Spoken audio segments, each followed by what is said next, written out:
તમારું નામ જણાવશો તમે? મણીબેન પરમાર મણીબેન. રામજીભાઈ.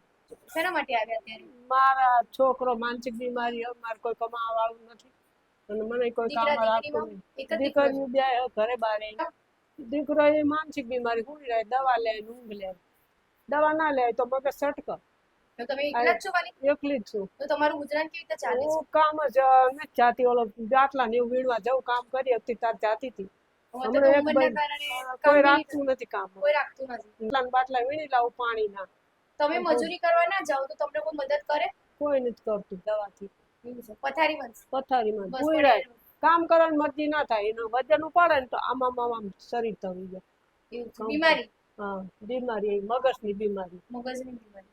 20 વર્ષથી બેન 20 વર્ષથી? 20 વર્ષથી દવા હા, ચાલે એના છે? બાપા જીવતા હતા તારું. સારું, તો અમે તમને છે ને મહિનાનું રાશન આપીએ છીએ અમારા અમૃતબાગ મેડીના મંદિર તરફથી. તો શાંતિથી જમજો.